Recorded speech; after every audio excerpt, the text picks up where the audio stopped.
நல்லவை கேட்போம் நமது சேனலில் இன்றைய தினம் ஸ்ரீமத் பாகவதம் மோட்சத்தை கொடுக்கும் என்பதை கேட்போம். ஸ்ரீமன் நாராயணன் பல அவதாரங்கள் எடுத்திருந்தார். அதில் கிருஷ்ணாவதாரமும் ஒன்று. இப்போ நாராயணன் கிருஷ்ணனாக அவதாரம் பண்ணார். நரன் அர்ஜுனனாக பிறந்தான். இப்போ நரநாராயண் அப்படிங்கிறது ஓருயிர் ஈருடல், அதாவது ரெண்டும் சேர்ந்தது ஒரே தத்துவம். அதாவது நாராயணனே தான் நாராயணன் நரன் அப்படியே அவதாரம் எடுத்தது. நரனாக அவதாரம் எடுத்ததும் நாராயணனே. அந்த நரனுக்கு தான் அர்ஜுனன்னு பேர். இதுதான் நாராயணோ நரச்சைவ தத்துவம் ஏகம் த்விதா கிருதம். இந்த தத்துவம் ஓர் உயிர், த்விதா ரெண்டாக பிரிக்கப்பட்டது, ரெண்டு சரீரமாக உடலாக. நாராயணனுடைய சரீரத்திலேருந்து வந்தது தான் நரன்கிறதான அர்ஜுன சரீரம். அதனால் நாராயணன் அர்ஜுனன் ரெண்டு பேரும் ஒன்று, வேற வேற இல்லை. மகாபாரத யுத்தம் நடந்துருக்கு. 9 நாள் ஆயிடுத்து. இப்போ பாண்டவர்களை பார்க்கணும் அப்படின்ட்டு கிருஷ்ணர் வரார். அப்போ யுதிஷ்டிரர், அதாவது தர்மபுத்திரர் ரொம்ப கவலையோடு இருக்கார். அப்போ கிருஷ்ணர் சொல்கிறார், அர்ஜுனனை பற்றி கவலைப்பட வேண்டாம், அவனுக்கு ஏதாவது ஒன்றுன்னா நான் தான் முதல்ல போய் நிற்பேன், அதனால் அவனுக்கு எந்த விதமான கவலையும் இல்லை, அவனை பற்றி கவலைப்பட வேண்டாம் அப்படின்னு சொல்கிறார். அது மட்டும் இல்லை, பாண்டவாகி மே பிராணாக, இந்த பாண்டவர்கள் 5 பேருமே எனக்கு பிராணன்னு கிருஷ்ணனே சொல்லியிருக்கார். அதனால் நீ கவலைப்பட வேண்டாம் அப்படின்னு ஒரு தைரியத்தை சொல்கிறார். அஸ்வத்தாமன் துரோணருடைய புத்திரர். இந்த அஸ்வத்தாமன் அவருடைய தந்தையான துரோணர் யுத்தத்தில் மரணம் அடைஞ்சிடுறார். அதனால் பாண்டவர்களை பழி வாங்கணும் அப்படிங்கிறதுக்காக ராத்திரி நேரத்தில் எல்லாரும் பாசறையில் ஓய்வு எடுத்துட்டுருப்பா. அப்போ பஞ்ச பாண்டவர்களை கொன்னுட வேண்டியது தான் அப்படின்னு ராத்திரியில் அந்த இருட்டு, வழக்கு வெளிச்சம்தான் அது கொஞ்சம் மந்தமாக இருந்தது. அஸ்வத்தாமன் வரார். அந்த பாசறைக்குள்ளே 5 பேர் படுத்துட்டுருக்கா.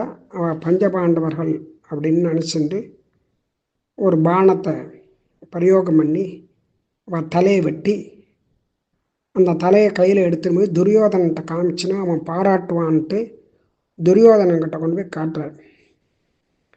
உடனே பாவின்னு திட்டுறான் துரியோதனன் அஸ்வத்தாமனை பார்த்து. ஏன் என்னென்ன ஒன்றுமே தெரியாத இந்த இளம் பஞ்சபண்டவாளை கொண்டு வந்திருக்கியே, இவள் என்ன தப்பு பண்ணா, இவாளை போய் அவள் குழந்தைகளை போய் கொண்டுட்டியே, நீ அதுக்கு பதிலாக அவள் 5 தலையை நீ கொண்டு வந்திருந்தீன்னா நான் சந்தோஷப்பட்டிருப்பேன், உன்னை பாராட்டிருப்பேன் அப்படின்னு துரியோதனன் சொல்லி திட்டுறான்.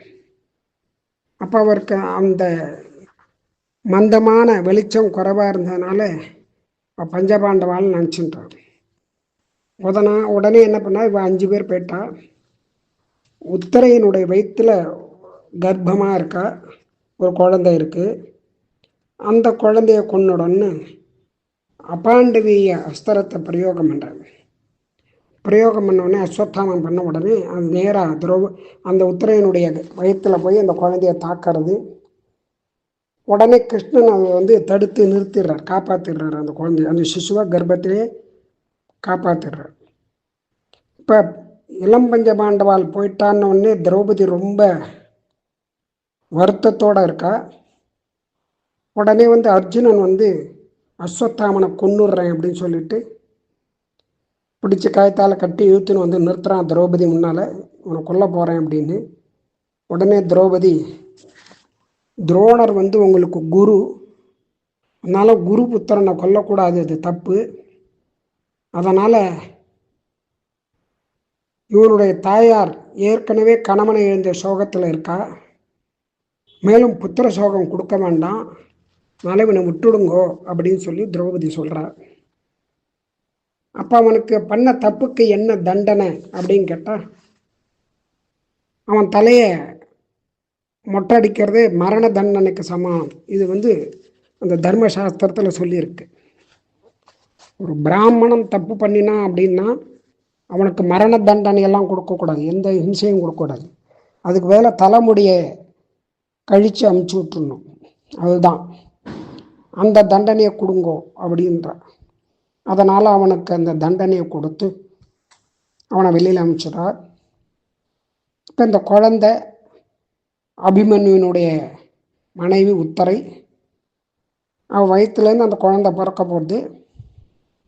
பிறந்தது அந்த கிருஷ்ணன் அதை பரீட்சை பண்ணி அது பிறந்தது. அதனால் பரீட்சித் அப்படின்னு பேர்.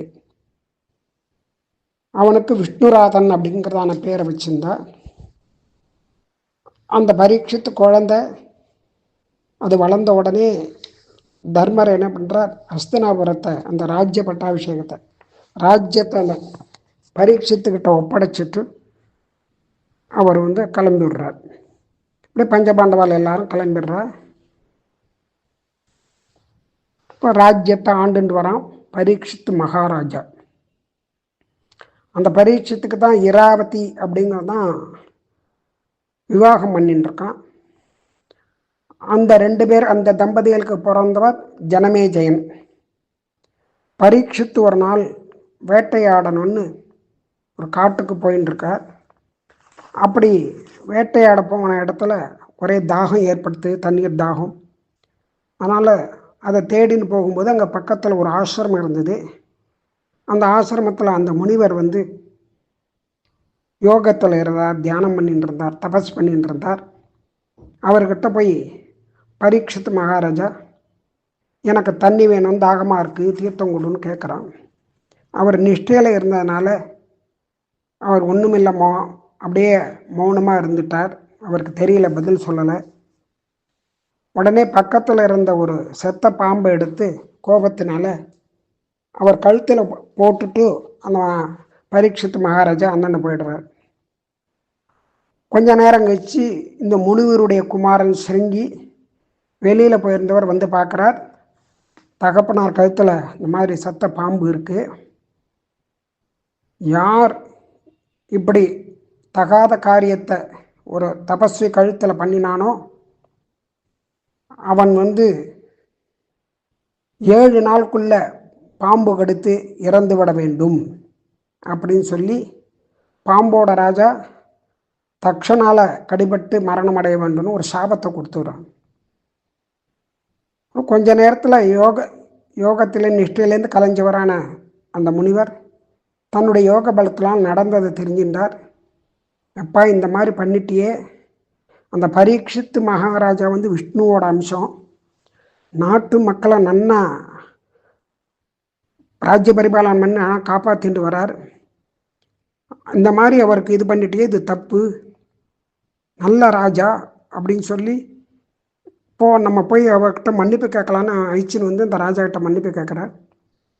உடனே பரீட்சித்து மகாராஜா சொல்கிறார், இல்லை இது நான் பண்ணினது தப்பு, அதுக்கான பிராயச்சித்தம் எனக்கு வேணும், அந்த தண்டனையை நான் அனுபவிக்கணும், அதை நான் ஏற்றுக்கிறேன். 7 நாளுக்குள்ளே நான் இந்த மாதிரி என்னுடைய இதை மரணத்தை அடைஞ்சிட்றேன், அதை எதிர்பார்க்குறேன் அப்படின்னு சொல்லிடுறாரு. சொல்லிட்டு அதுக்காக என்ன பண்ணுறார் அப்படின்னு கேட்டால், கிருஷ்ணனை நினச்சிண்டு கங்கை கரையில் தன்னுடைய இறுதி நாளை கழிச்சிடலாம் அப்படிங்கிறதான ஒரு முடிவை பண்ணிட்டு அங்கே போகிறார். அங்கே எல்லா ரிஷிகளும், தேவ ரிஷிகள், பிரம்ம ரிஷிகள், ராஜ ரிஷிகள், இப்படி எல்லா ரிஷிகளும் ஒன்று கூடிட்டா. ஒன்று கூடினோடனே அங்கே சுக பிரம்ம மகரிஷியும் வரார். எல்லாரையும் பார்த்தோன்னே என்னுடைய புண்ணியந்தான் பாக்கியந்தான் சொல்லி எல்லாரையும் விழுந்து நமஸ்காரம் பண்ணுறார். நமஸ்காரம் பண்ணிவிட்டு எனக்கு மரண தருவாயில் நான் யாரை நினைக்கணும், என்ன பண்ணணும் சொல்லுங்கோ அப்படின்னு சொல்லி அந்த பரீட்சித்து மகாராஜா அவகிட்ட கேட்கும்போது, சிருஷ்டி அழிந்து மறுபடியும் உண்டாக்குது, அதாவது பிரளயம், அதாவது அழிஞ்சதுக்கு அப்புறம் திருப்பி வரக்கூடியது சிருஷ்டி. அப்புறம் தெய்வ பரம்பரை, மனுக்களுடைய காலம், ராஜவம்சங்கள், இது எல்லாத்தையும் அந்த விஷயங்களை அவன் சொல்கிறா. இப்படி எல்லாம் சேர்ந்ததான அந்த சுகபிரம்ம ரிஷி அவருக்கு இதை உபதேசம் பண்ணின்னு இருக்கார். அப்படி பண்ணினதான அந்த உபதேசம்தான் ஸ்ரீமத் பாகவதம். அதில் வராக அவதாரம், ஹிரண்யாட்சவதம், கபிலர் அவதாரம், தத்தாத்திரேயர், நரநாராயண அவதாரம், துருவ சரித்திரம், பிரஹ்லாத சரித்திரம், நிருசிம்ம சரித்திரம், கஜேந்திர மோட்சம், திரிவிக்ரமாவதாரம், மத்ஸ்யாவதாரம், ஹரிச்சந்திரம் கதை, ஸ்ரீ ராமபரசுராம அவதாரங்கள், அதே மாதிரி கிருஷ்ணனுடைய பூர்வார்த்தம் உத்தரார்த்தம் சொல்லி 10வது ஸ்கந்தத்தில் அந்த பெருமையெல்லாம் சொல்லப்படுறது. இப்படி இந்த கதைகளை யார் கேட்குறாலோ அவளுக்கு மோட்சமானது சித்தம். அதனால் ஸ்ரீமத் பாகவதம் கதையை எங்கே சொன்னாலும் நம்ம கேட்டோம்னா நமக்கு மோட்சமானது கிடைக்குன்னு சொல்கிறது. மற்றவை நாளை கேட்போம்.